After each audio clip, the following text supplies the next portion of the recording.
बिस्मिल्लाहिर्रहमानिर्रहीम। आज हम डिस्कस करेंगे lecture number 7, chapter 7, second year chemistry, classification of organic compounds. हमारे पास ऑर्गेनिक कंपाउंड बहुत ज़्यादा तादाद में है। उसकी बुनियादी वजह क्योंकि उनमें कार्बन है और कार्बन की सेल्फ लिंकिंग प्रॉपर्टी कैटेनेशन की वजह से वो ऑर्गेनिक कंपाउंड बहुत ज़्यादा तादाद में है। अब इन ऑर्गेनिक कंपाउंड्स को मुख्तलिफ ग्रुप्स और सब ग्रुप्स में कुछ इस तरह तकसीम किया गया है। इनकी क्लासिफिकेशन का जर्नल क्राइटेरिया जो है वो है कि ऑर्गेनिक कंपाउंड को ओपन चेन या एसाइक्लिक कंपाउंड में, जिनमें कोई रिंग नहीं होगा, चेन होंगी और उनके एंड एक दूसरे से फ्री होंगे। दूसरे नंबर पर क्लोज्ड चेन, चेन्स बंद हो जाएंगी यानी रिंग बन जाएंगे, साइकिल बन जाएंगे, या उन्हें साइक्लिक कंपाउंड्स कहेंगे। तो एसाइक्लिक और साइक्लिक कंपाउंड्स। फिर हमारे पास जो एसाइक्लिक हैं ओपन चेन, वो दो तरह के हैं, स्ट्रेट चेन कंपाउंड्स और branch chain compounds. Straight chain ऐसे हैं जिनके अंदर कोई ब्रांच नहीं होगी, सिर्फ चेन्स होंगी और उसके दो एंड होंगे।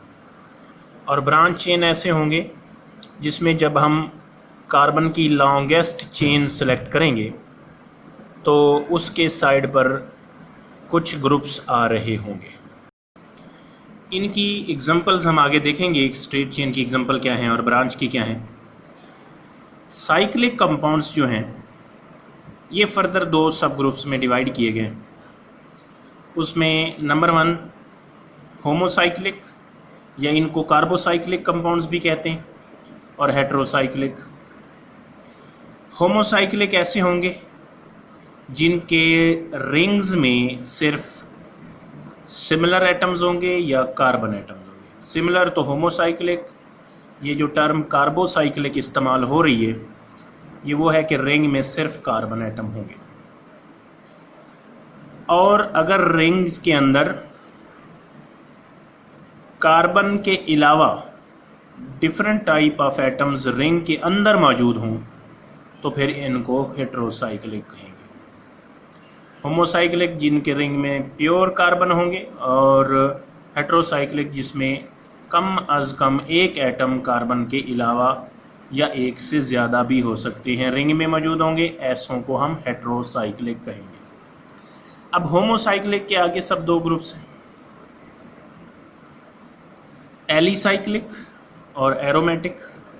एलिसाइक्लिक 3 कार्नर वाला, 4 वाला, 5 वाला, 6 वाला रिंग वाले कंपाउंड जिनके अंदर डबल बॉन्ड हो भी सकता है और सिंगल बॉन्ड भी हो सकते हैं। रिंग वाले कंपाउंड्स इनको एलिसाइक्लिक कहेंगे। और एरोमेटिक में कम अज़ कम जिनमें एक बेंजीन रिंग आ जाएगा, एक से ज़्यादा भी हो सकते हैं, कम अज़ कम एक बेंजीन रिंग हो तो ऐसों को हम एरोमेटिक कहेंगे। तो एलिसाइक्लिक और एरोमेटिक में मेन डिफरेंस यही हुआ कि जिनमें बेंजीन रिंग होगा वो एरोमेटिक, और जिनमें बेंजीन रिंग के अलावा जितने मर्जी या जिस किस्म के मर्जी रिंग होंगे वो सारे के सारे एलिसाइक्लिक कंपाउंड्स कहलाएंगे। तो ये सारा हमारे पास जनरल क्राइटेरिया था for classification of organic compound. उसके बाद अब इनकी तफसील है। सबसे पहले ओपन चेन एसाइक्लिक कंपाउंड, उनको डिफाइन यूँ करेंगे, ऐसे कंपाउंड हैं जिनके अंदर जो चेन्स होती हैं ओपन होती हैं, कार्बन एटम की चेन्स ओपन होती हैं, इनको हम ओपन चेन या एसाइक्लिक कंपाउंड कहते हैं। और ये एसाइक्लिक कंपाउंड को हमने दो हिस्सों में तकसीम किया था कि ये स्ट्रेट चेन हो सकते हैं और ये ब्रांच चेन भी हो सकते हैं। अब स्ट्रेट चेन क्या होंगे, ये इनके सब ग्रुप्स हैं। स्ट्रेट चेन कंपाउंड्स क्या होंगे, ऐसे कंपाउंड जिनके अंदर कार्बन एटम्स आपस में एक दूसरे के साथ एंड टू एंड जुड़े हों, यानी सीरीज़ में एक एंड के साथ दूसरा। जैसे यहाँ पर हम देख लें नॉर्मल ब्यूटेन के साथ CH3, CH2, CH2, CH3 and to and series में तरतीब से जुड़े हैं, तो इनमें ये ओपन चेन है और स्ट्रेट चेन है, इनमें कोई ब्रांच नहीं है। तो इसी तरह अल्कीन की एक मिसाल जिसमें कोई ब्रांच नहीं है, इसी तरह अल्कोहल की एक मिसाल 1 प्रोपेनॉल की जिसमें कोई ब्रांच नहीं है। तो ये हमारे पास हैं स्ट्रेट चेन हाइड्रोकार्बन्स।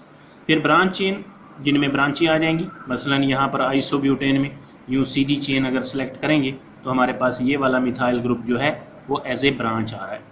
और आइसोपेंटेन, आइसोऑक्टेन चैप्टर 7 के हमने रिफार्मिंग में इसका नाम पढ़ा था। तो ये आइसोऑक्टेन जो है, इसमें अगर हम यहाँ से यूँ सीधी चेन सेलेक्ट करते हैं तो इसमें ये मिथाइल ग्रुप जो है ये भी एज ए ब्रांच आ रहा है और ये वाला मिथाइल ग्रुप भी एज ए ब्रांच आ रहा है, तो ये ऊपर वाला मिथाइल ग्रुप भी एज ए ब्रांच आ रहा है। तो ये हमारे पास ओपन चेन है बट इनके अंदर ब्रांच आ रही है। तो ये ब्रांच चेन की डेफिनेशन और उनकी एग्जांपल्स। फिर हमारे पास साइक्लिक या क्लोज चेन।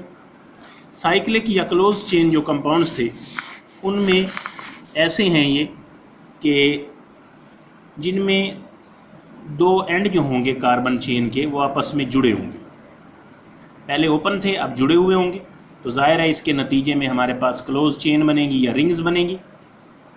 अब ये फर्दर क्लासीफाई किए गए थे होमोसाइक्लिक या उनको कार्बोसाइक्लिक कहा गया था और हेटेरोसाइक्लिक। तो होमोसाइक्लिक क्या है? ऐसे ऑर्गेनिक कंपाउंड जिनके रिंग के अंदर, ये खास बात कि रिंग के अंदर, रिंग से बाहर की बात नहीं हो रही, रिंग के अंदर सिर्फ कार्बन एटम्स हों, ऐसों को हम होमोसाइक्लिक कहेंगे। और चूंकि सिर्फ कार्बन एटम है तो इस वजह से हम ये कार्बोसाइक्लिक भी कह सकते हैं। तो ये होमोसाइक्लिक या कार्बोसाइक्लिक जो हैं इनको हमने आगे फर्दर सब ग्रुप्स में डिवाइड। ये हमारे पास हैं एलिसाइक्लिक कंपाउंड्स। होमोसाइक्लिक को दो हिस्सों में तकसीम किया था, एलिसाइक्लिक और एरोमेटिक। तो एलिसाइक्लिक कंपाउंड ऐसे हैं जिनमें रिंग होगा 3 कार्बन या कम 3 से ज़्यादा कार्बन का, और उनका स्ट्रक्चर आम तौर पर प्रॉपर्टीज़ और स्ट्रक्चर जो है वो एलिफेटिक कंपाउंड्स यानी ये जो ओपन चेन होते हैं उनसे मैच करते होंगे। ऐसों को हम क्या कहेंगे? Alicyclic compounds. तो सैचुरेटेड जो एलिसाइक्लिक कंपाउंड हैं उनमें चंद एक के फार्मूले हमारे पास यहाँ मौजूद हैं। सैचुरेटेड एलिसाइक्लिक हाइड्रोकार्बन जो हैं उनका जर्नल फार्मूला CnH2n होता है, और हम ये जानते हैं कि ओपन चेन हाइड्रोकार्बन के अंदर ये ओलिफिन्स यानी अल्कीन से मैच करता है। तो ये बात ऑब्जेक्टिव के तौर पर है कि ओलिफिन्स का या अल्कीन का formula journal saturated alicyclic hydrocarbon से मैच करता है। और आम तौर पर ये सैचुरेटेड जो हैं साइक्लिक, इनको हम साइक्लोअल्केन, और अगर ये अनसैचुरेटेड होंगे जैसे यहाँ पर ये मिसाल है तो ये साइक्लोअल्कीन्स कहलाएंगे। इसमें इसी तरह प्रोपेन के साथ रिंग आ जाएगा तो साइक्लोप्रोपेन, ब्यूटेन के साथ रिंग आ जाएगा तो साइक्लोब्यूटेन, पेंटेन के साथ साइक्लोपेंटेन, साइक्लोहेक्सेन, और इसमें एक डबल बॉन्ड आ गया है तो इसलिए ये साइक्लोहेक्सीन कहलाएगा।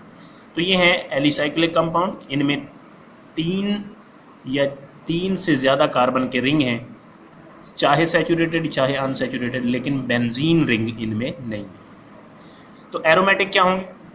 ऐसे होमोसाइक्लिक कंपाउंड जिनमें कम से कम एक बेंजीन रिंग ज़रूर होगा, उनके स्ट्रक्चर में एक से ज़्यादा भी हो सकते हैं, ऐसों को हम कहते हैं एरोमेटिक। अब बेंजीन को carbon double bond carbon, single double, single double, alternate double bond, single bond के साथ CH CH CH, ये भी बेंजीन का स्ट्रक्चर है। डबल, सिंगल डबल और यूँ लाइनों की फॉर्म में भी लिख सकते हैं।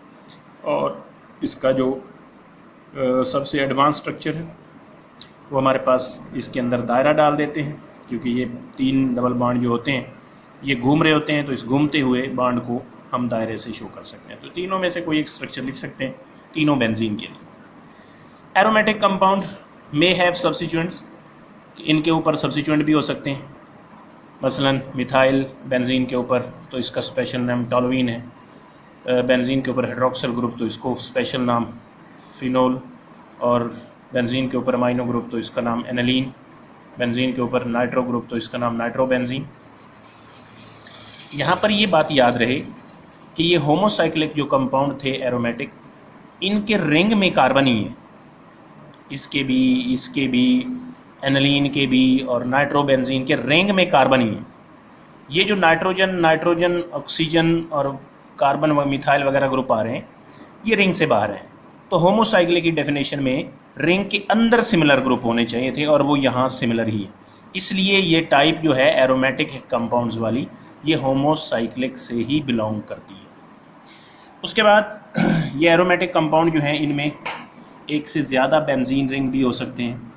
मसलन 2 अगर जुड़े हुए होंगे तो नेफ्थलीन, अलग-अलग होंगे तो बाइफिनाइल, और अगर ये एंथ्रासीन के 3 ग्रुप आपस में जुड़े होंगे तो एंथ्रासीन, और ये 3 ग्रुप इस तरह जुड़े होंगे कि 2 सेध में और एक उसके ऊपर वाली पोजीशन पर, तो इसका नाम फिनेंथ्रीन। तो इनमें ये सारे के सारे होमोसाइक्लिक हैं क्योंकि इनके रिंग के अंदर क्या है, कार्बन एटम्स हैं। फिर होमोसाइक्लिक की दूसरी कैटेगरी हेट्रोसाइक्लिक कंपाउंड्स। होमोसाइक्लिक और हेट्रोसाइक्लिक, ऐसे हेट्रोसाइक्लिक कंपाउंड ऐसे कंपाउंड जिनके रिंग के अंदर कम अज़म एक एटम ऐसा होगा जो कार्बन के डिफरेंट हो, यानी एक से ज़्यादा किस्म के एटम अगर रिंग में होंगे, the ring consist of more than 1 kind of atoms in rings, कि एक से ज़्यादा किस्म के एटम अगर रिंग में होंगे तो वो हमारे पास हेट्रोसाइक्लिक कहलाएंगे।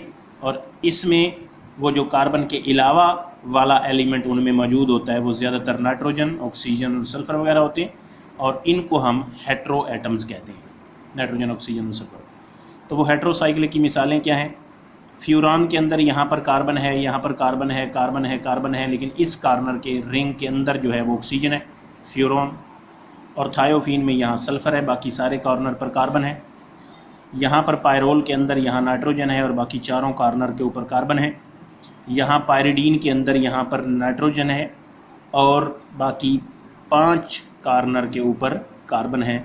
तो यहाँ पर वो मिसाल आ चुकी हैं जिनके कम से कम एक एटम कार्बन के अलावा है, तो ये क्या कहलाएंगे? ये कंपाउंड हमारे पास हेट्रोसाइक्लिक कहलाएंगे।